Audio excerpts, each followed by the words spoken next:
Bom, gente, nesta aula nós vamos relembrar aqui um pouco de como trabalhar com moléculas poliatômicas. Então aqui nós vamos primeiro trabalhar com moléculas do tipo H2X, onde que X são os elementos da segunda linha da tabela periódica. Né? Nós estamos falando aqui do lítio, do berílio e até o flúor. Ok? Então, vamos lá. Antes de mais nada, nós temos que lembrar que nós temos o hidrogênio, um S1, e o nosso X aqui, nós vamos lembrar que ele é do tipo 1S2, 2S, 2P. O número que nós temos aqui, o X aqui, e o Y vai depender da posição do X. Tá certo?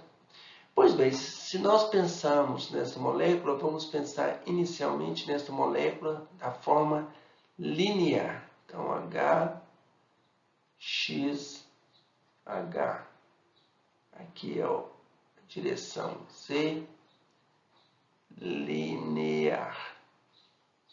Se nós trabalharmos desta forma, o que nós vamos pensar? Nós vamos pensar inicialmente que nós temos, então, desenhar a nossa molécula desta forma. E aí, gente, o que nós vamos fazer? Nós não vamos poder simplesmente falar que nós temos um hidrogênio que se liga a um orbital P ou um outro hidrogênio que se liga no orbital um S que se liga ao outro orbital S, por exemplo. O que nós vamos inicialmente é preparar esse sistema. Então, nós vamos ter aqui um orbital S, e nós vamos ter um outro orbital S. Esses dois orbitais S, nós vamos substituir, nós vamos fazer uma combinação linear deles. Ok?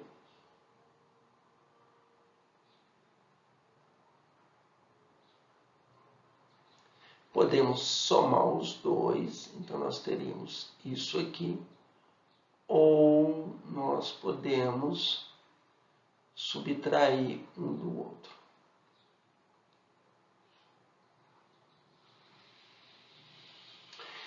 Da agora em diante, o que acontece? Essas duas combinações aqui, elas substituem essas duas aqui. Ok? Do ponto de vista da física quântica, o que nós estamos dizendo é, olha, esse orbital 1s é a solução de uma equação diferencial homogênea e essa aqui também. Então, a combinação delas, desta forma, também são soluções daquela mesma equação. Ou seja, se você consegue descrever o seu sistema com esses dois orbitais desta forma, é exatamente a mesma coisa que usar esses dois aqui para descrever o seu sistema. Então, para nós é mais confortável trabalharmos desta forma, porque vocês vão ver em seguida que hoje a gente vai conseguir trabalhar e desenvolver o nosso sistema. Para facilitar a nossa vida, nós vamos rotulá-los. Esse aqui é do tipo sigma G. Por quê? Porque ele é guerado, aqui é mais, e do outro lado é mais, e aqui é do tipo 1.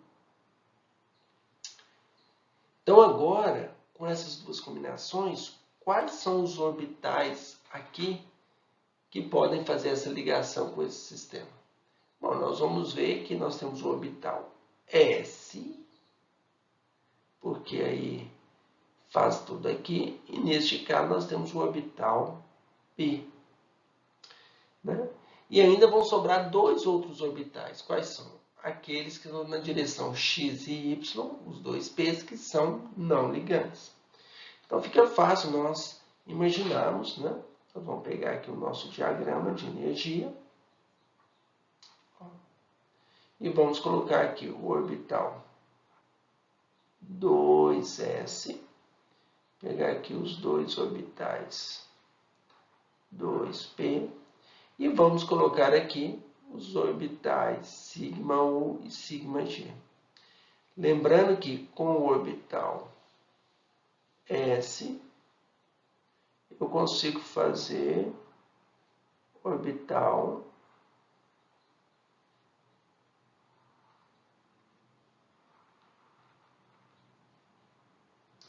aqui, sigma G estrela. Nós vamos ter ainda os orbitais do tipo sigma U.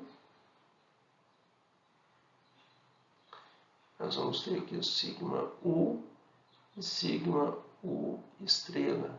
E ainda vamos ter dois orbitais aqui, que, como eu falei para vocês, são os orbitais do tipo π, que são não ligantes.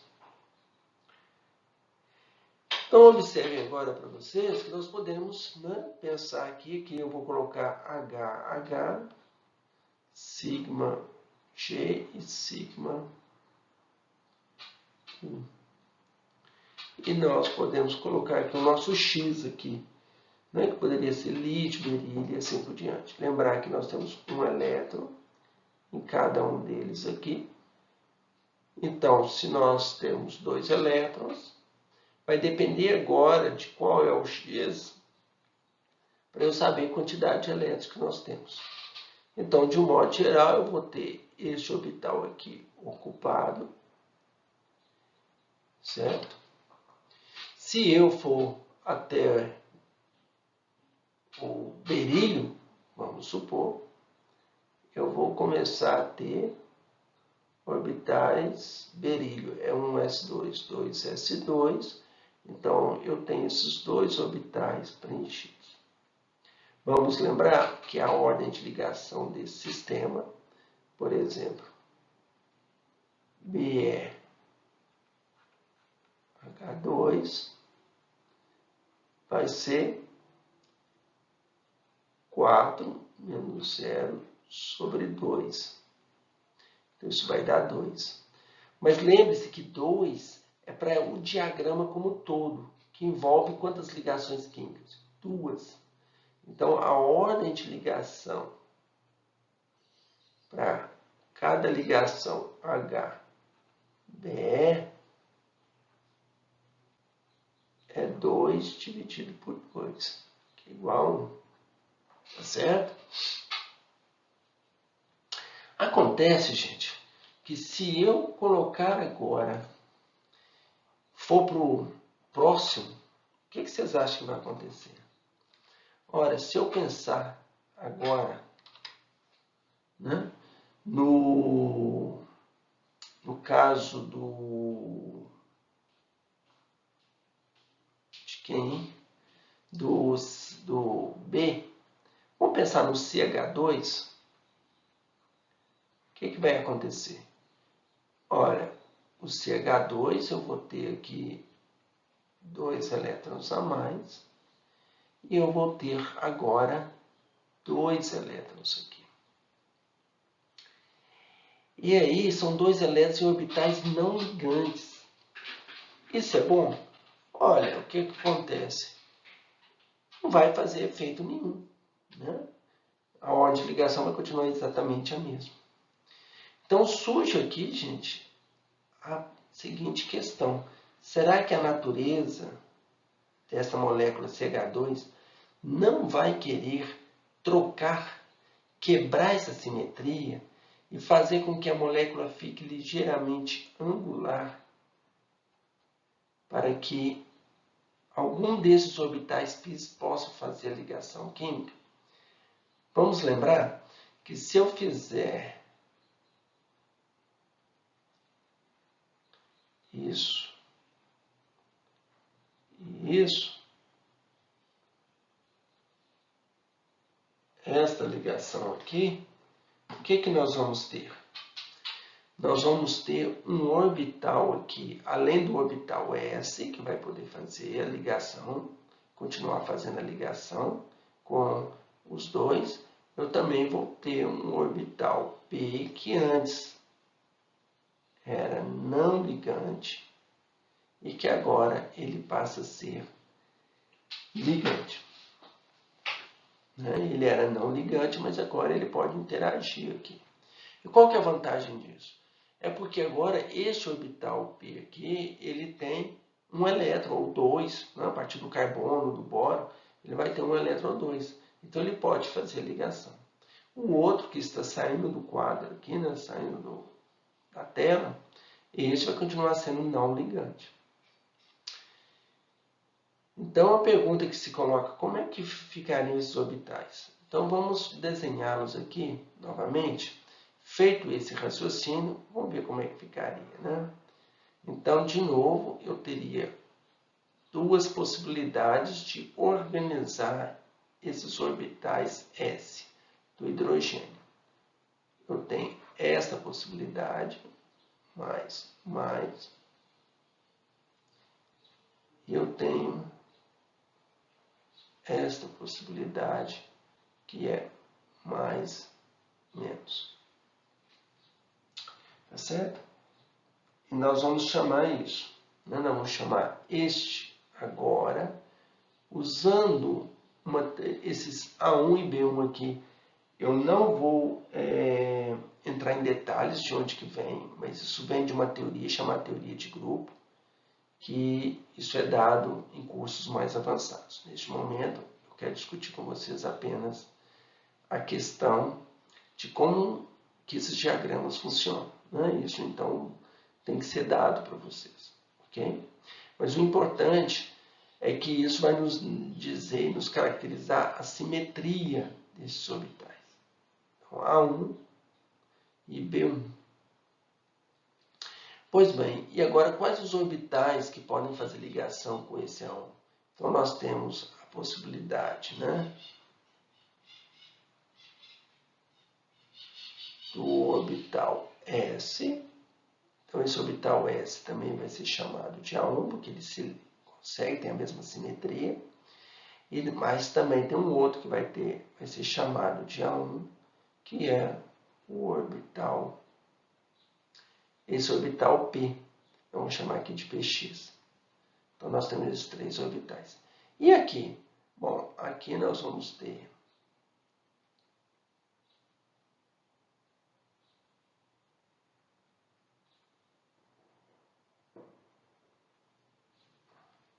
este, que vai chamar B1.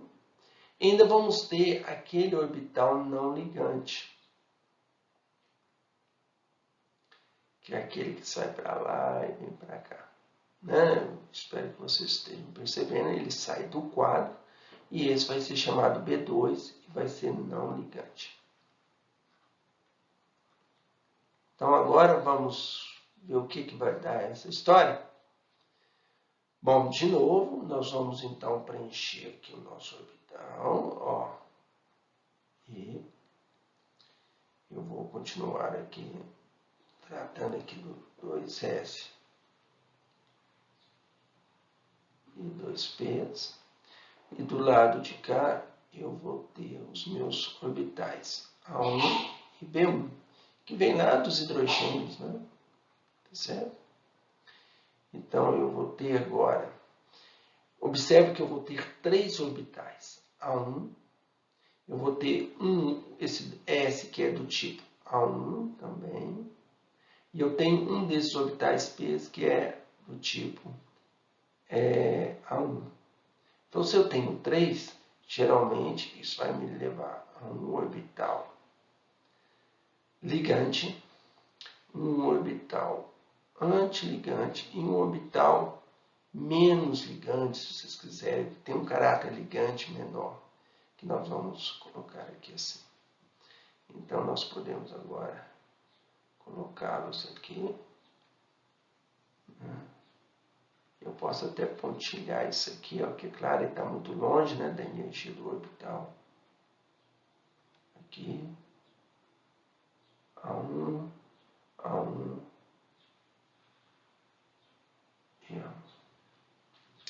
Então, nós temos o A1, o A1 e o A1. Nós vamos ter agora um outro orbital P, que é o B1. Né? E o B1 nós vamos ter novamente este B1, né? Um orbital B1 aqui. E aí esse vai ser o nosso B1 estrela, um B1 ligante. E ainda vamos ter um orbital aqui que é não ligante, do tipo P2. Bom, o que isso mudou? Olha, mudou muito. Por quê? Porque agora, antes eu tinha 2 orbitais não ligantes. Agora eu só tenho um. E este A1 passa a ter contribuições dos dois. Né? Tá faltando a contribuição desse aqui também. Né? Então eu tenho um elétron aqui. E vamos direto ao que nos interessa. Água, por exemplo. Como é que ficaria a água nesse caso? Então, nós temos 2s2, 2p4, isso. Então, nós temos 2, 4, 6, 7, 8 elétrons. Então, nós temos 1, 2, 3, 4, 5, 6, 7, 8. Então, agora nós temos 8. Qual que é a vantagem? A vantagem da molécula de água vai ficar uma molécula angular. Por quê? Porque ele quebra a simetria de tal forma que um dos orbitais π que eram não ligantes se tornam ligantes. Então, isso se torna favorável energeticamente para que o orbital adquira esse efeito angular.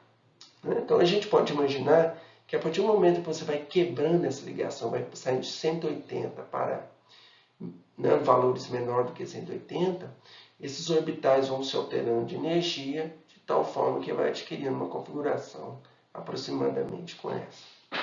Tá? Vamos desenhar os orbitais? Então, o que a gente imagina? Qual que é a diferença da molécula de água na teoria de orbitais moleculares para a TLV? Na TLV, nós imaginamos que a água, né, ela seria alguma coisa assim. E aonde que aqueles 2 pares de elétrons, eles seguiriam, né, uma distribuição tetraédrica. Já no caso da átomo, não. O que nós temos são um orbital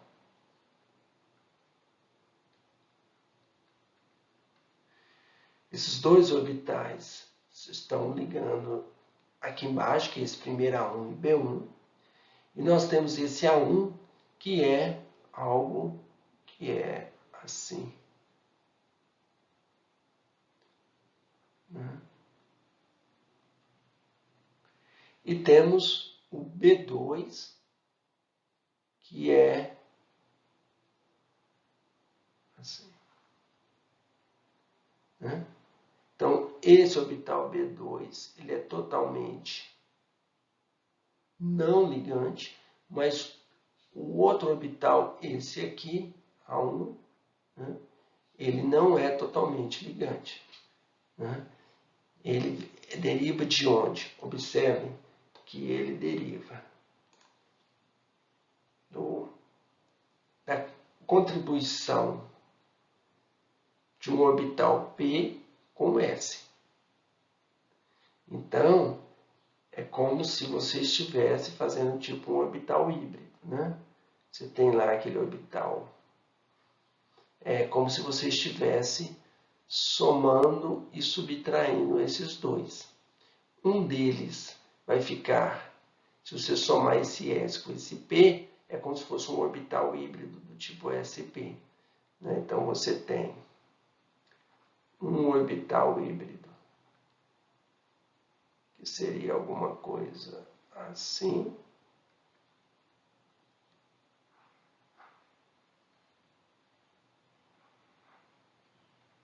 Esse é o primeiro A1.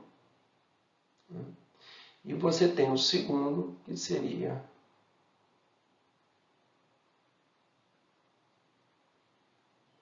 algo assim.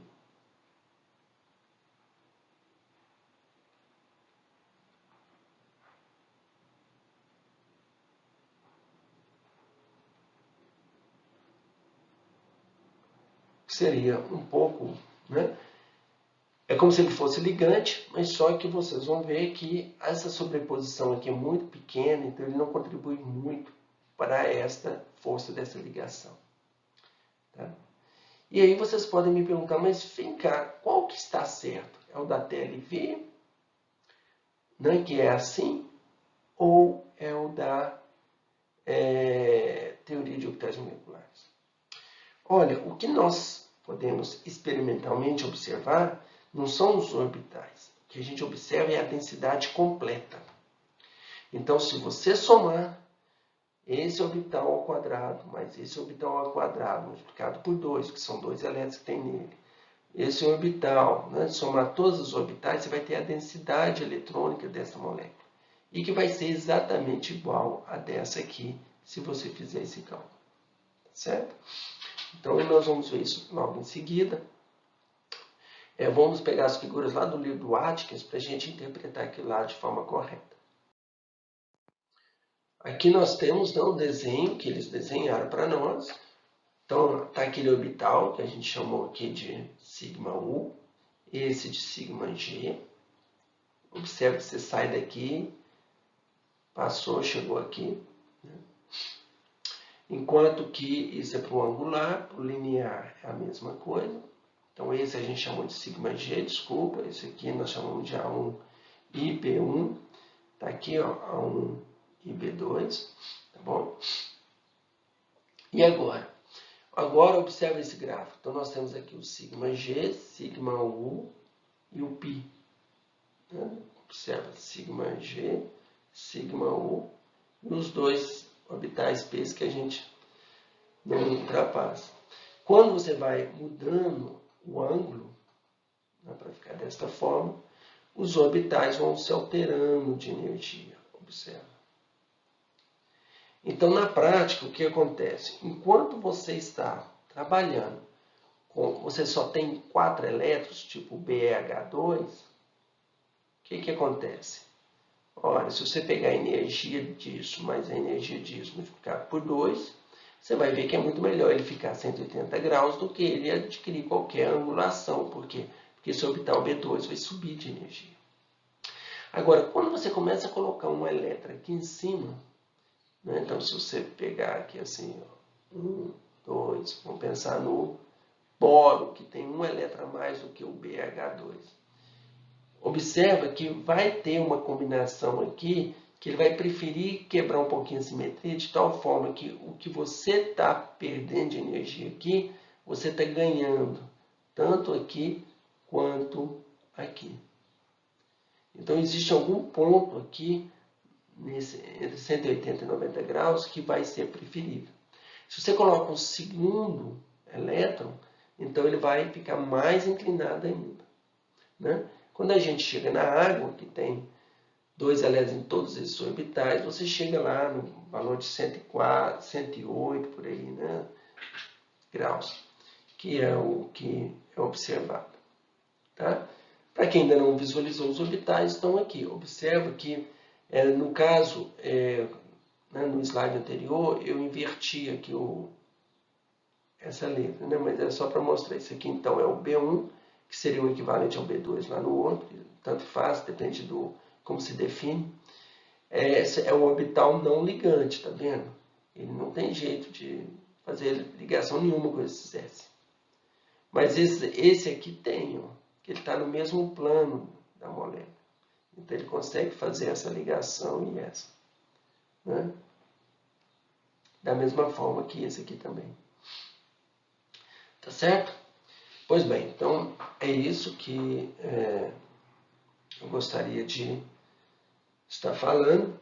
Então, isso é chamado de diagrama de Welch, né? Quando você pega ali e vai distorcendo, vai alterando a geometria da molécula e vai vendo como é que esses orbitais se alteram. Isso nos auxilia a compreender que a molécula, toda vez que você tiver elétrons no orbital, um elétron no orbital π de uma molécula, você tem que verificar se realmente ela está daquele jeito ou se ela não vai distorcer, quebrar aquela simetria, para quebrar a degenerescência dos orbitais π e, de alguma forma, estabilizar esses orbitais. Então, essa que é a história, né? Você distorce a molécula para que ela adquira a melhor conformação possível. Né? Retornando aqui à nossa molécula de água, é aquilo que eu estava falando. Né? Será que a partir de uma abordagem como essa aqui, que é a dos orbitais tom, né? Se eu somar, estão lembrados que esse B2 aqui, ó, nada mais é do que estou fazendo isso, somando com esse orbital aqui e com esse orbital. Então, se eu somar isso tudo aqui, eu tenho exatamente esse desenho aqui do B2, né? Mais e menos. Você vê que tem uma mudança aqui, né? De mais, enquanto que o outro é aquele orbital S com S e com S. Agora, se você pegar esses dois orbitais, somar e subtrair um do outro, se você soma, aqui é mais, aqui é menos, então você teve uma interferência destrutiva na onda. Então você só fica com essa parte de cá. Se você subtrair uma da outra, vai ser do outro lado. Isso aqui nos lembra o quê? Exatamente a TLV, né? Onde você tem um orbital híbrido aqui, sp3, interagindo com o orbital S, e um outro orbital híbrido aqui, sp3, interagindo com outro orbital S. Então observe que os dois são equivalentes, que é só uma questão de combinação. Essa combinação aqui equivale a você fazer uma rotação desses orbitais. Da mesma forma como você faz uma rotação XYZ, você não altera o espaço que você está trabalhando. No jargão da química quântica, você pode fazer uma transformação unitária, ou seja, uma rotação desses orbitais, porque você não altera a energia total do sistema. A combinação total deles vai te dar a mesma densidade eletrônica, que é o que importa numa molécula. Certo? Mas isso nos auxilia a compreender e a entender por que as ligações são iguais, são equivalentes, e também a reatividade química, como nós temos falado o tempo todo. A partir de um diagrama como esse, nós temos aí o diagrama. Vou mostrar, a gente acha que esse é o diagrama de Welch para a molécula de ozônio. Né? Então, estão lembrados, né? Nós temos uma molécula de ozônio que é assim. Né? Tá certo? Nós temos aqui O3, né? A molécula de O3. Então, de um lado você tem ela a 180 graus e de outro você tem a 90 graus. E como que esses orbitais vão se alterando ao longo desse processo de transformar o ozônio linear para um ozônio que a gente sabe que é o mais estável, que é no formato angular. Aqui eu só estou colocando a geometria, né, gente? Não estou distribuindo aqui os elétrons em volta, não. Tá certo? Então, é isso que eu gostaria de falar. Na próxima aula eu falo sobre o CO2. Tá? Um abraço a todos.